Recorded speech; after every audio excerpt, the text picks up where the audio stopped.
విజయవాడ ఇంద్రకీలాద్రిపై అమ్మవారి శాకంబరి ఉత్సవాలను మా ప్రతినిధి శ్రీనివాస్ మోహన్ ప్రత్యక్ష ప్రసారం ద్వారా అందిస్తారు.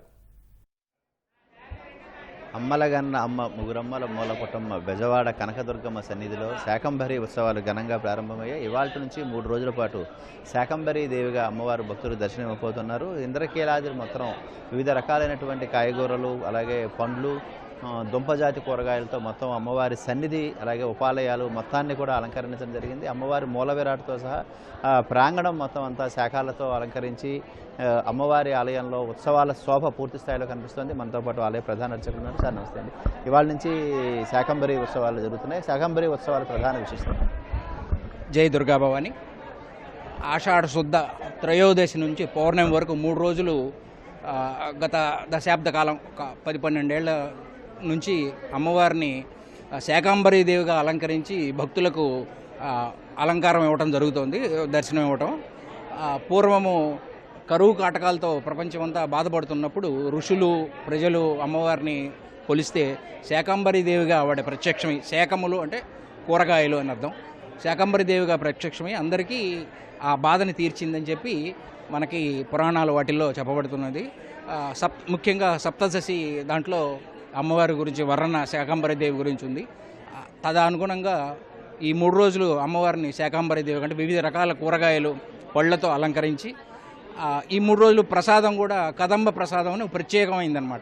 ఈ వచ్చిన కూరగాయలతోటి కదంబ ప్రసాదం తయారు చేసి గుడి తెరుచున్నంతసేపు నిరంతరాయంగా ఇవాళ మధ్యాహ్నం నుంచి అమ్మవారికి భక్తులకు అమ్మవారి ప్రసాదంగా ఈ కూరగాయలతోనే ప్రసాదం తయారు చేసి ఇవ్వడం జరుగుతుంది. జై దుర్గాభవాని.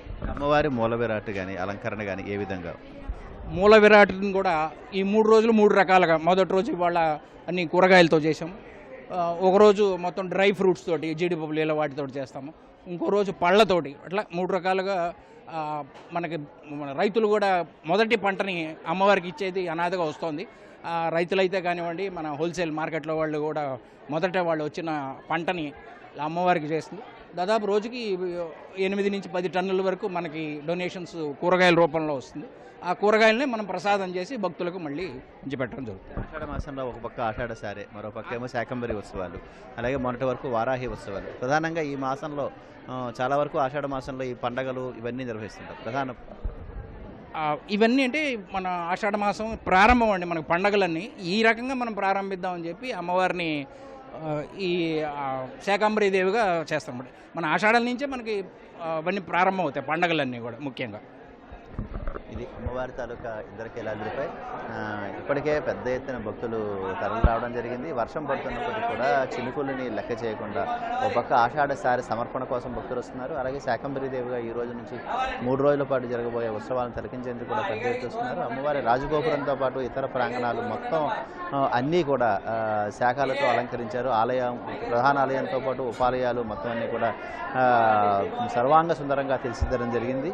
సుమారు 25 టన్నులకు తాలూకా కాయగూరలు ఈ ప్రాంతానికి విరాళాల రూపంలోనూ, అలాగే కొనుగోలు చేసి మొత్తం భక్తుల ద్వారా కూడా సేకరించినవి ఇక్కడ ద్వారా అలంకరించారు.